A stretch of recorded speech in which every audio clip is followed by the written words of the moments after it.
দেবো, সব করে জ্বালিয়ে দিচ্ছি। সব জ্বালিয়ে দিবি? আলু কুঁচোটা কয়?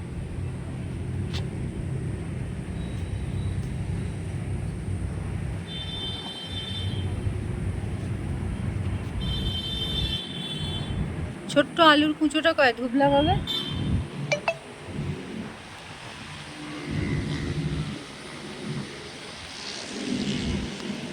ফুলটা দাও।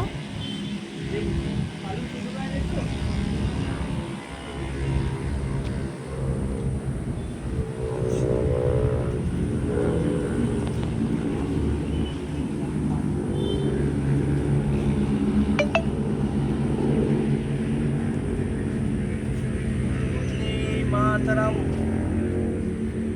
বন্দে মাতরম, বন্দে মাতরম, জয় হিন্দ।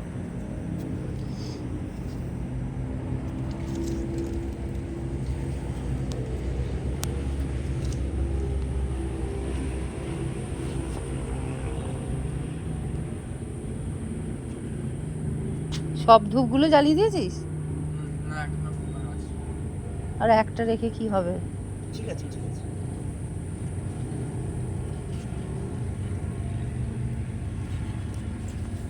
আজ আমাদের ৮০তম স্বাধীনতা দিবস।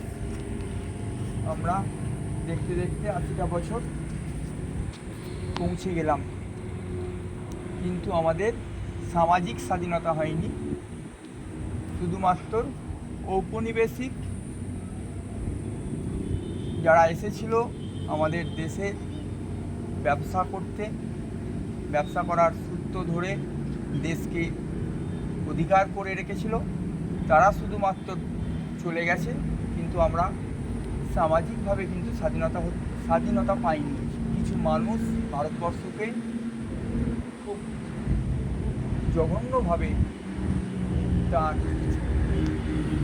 ব্যবহার করে চলেছে, তার ফলে মানুষের সামাজিক স্বাধীনতা ভীষণভাবে ব্যাহত হচ্ছে।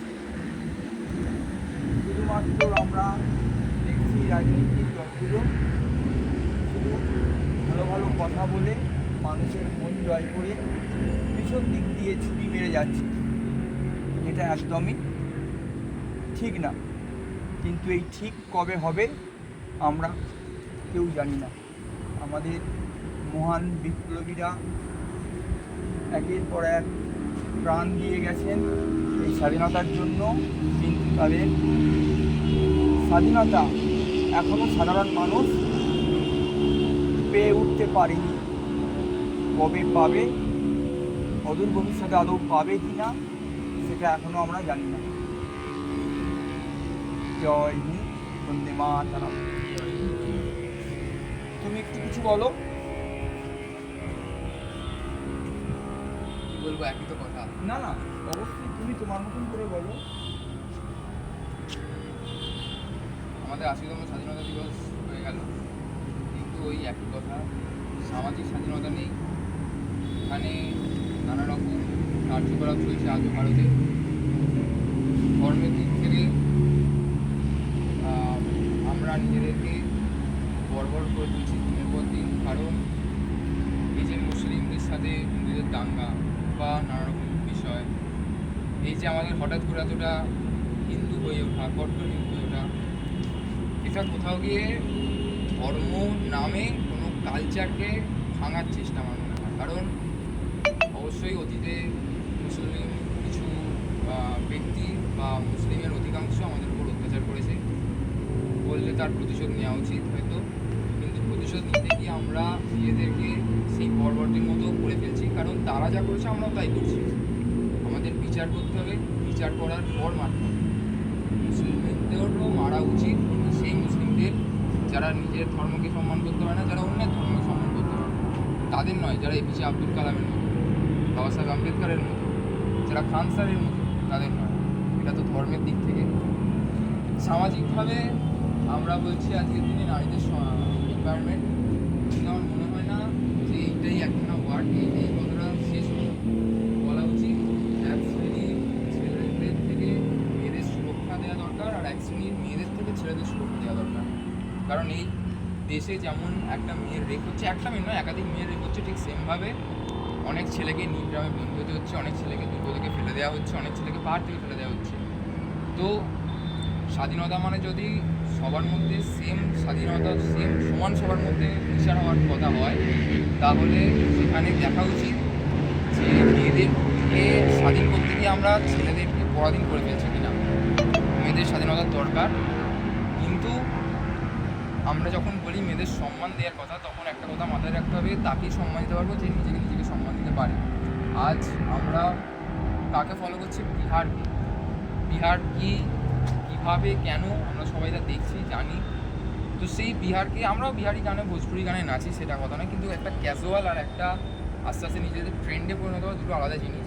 আজ মেয়েরা রিল বানাচ্ছে ভোজপুরি গানে, ছেলেরাও বানাচ্ছে, কিন্তু যদি কেউ না জেনে না না বুঝে রিল তৈরি করে বা নাচানাচি করে ওই ক্যাজুয়াল সাথে নয়, ওই ট্রেন্ডের মধ্যে, তাহলে তাকে বলা হবে বা বলা উচিত যে সে যেন শেখে, ফার্স্টে মানেটা জানি। কিন্তু যারা মানে জানার পরও করছে তাদের ক্ষেত্রে আমার মনে হয় না সম্মান দেওয়া উচিত, কারণ ওই তারা যদি মানে জানে তাহলে তারা এটাও বুঝে যাবে যে তাদেরকে কী সম্মান দেওয়া হচ্ছে গানের মাধ্যমে। তো যদি তাদের সেই রকমই সম্মান দেওয়া উচিত, তাহলে তাদেরকে কেন আমরা আলাদা করে সম্মান দেব? এক, দুই হচ্ছে যে এই দেশে আমাদেরকে শিক্ষা নিতে হবে একটা ছেলের একটা মেয়ের সাথে কেমন ট্রিট করা উচিত, আর একটা মেয়ে একটা ছেলের সাথে কেমন ট্রিট করা উচিত। কারণ ওই যেটা বললাম আবার ঘুরে ফিরে সেই কথাই আসছে, এক শ্রেণীর ছেলেদের থেকে যেমন মেয়েরা সুরক্ষিত নয়, সেমভাবে এক শ্রেণীর মেয়েদের থেকে ছেলেরা সুরক্ষিত নয়। এটা হয়তো অল্প পরিমাণ, কিন্তু সেই অল্প পরিমাণের এফেক্টটা অনেকটা বেশি। আর যদি আমরা এবার প্রশাসনিক দিক থেকে ভাবি, আমাদের সরকার আজ যারা আছে তারা খুবই জাতীয়তাবাদী একটা সরকার বলে, তারা মানে জাতীয়তাবাদী দলের একটা সরকার বলে নিজেদেরকে গণ্য করে, প্রমাণ করার চেষ্টা করে। কিন্তু কথাটা হলো, যদি একটা জাতীয়তাবাদী সরকার হয় তাহলে সেই দেশকে স্বাধীন করার জন্য যারা খেটেছে লড়েছে, আজ তাদেরকে অপমানিত হতে হচ্ছে সেই সরকারের দ্বারা কিংবা সাধারণ মানুষের দ্বারা, কিছু বর্বরের দ্বারা। এই যেমন নেতাজিকে আলিপুরদুয়ারে তার হাত ভেঙে দেওয়া হলো স্ট্যাচু, তারপরেও অনেক লোক কথা বলছে না, খুব কম লোক কথা বলছে, বা যারা কথা বলছে সেটা এখন অতটা লাউড হচ্ছে না।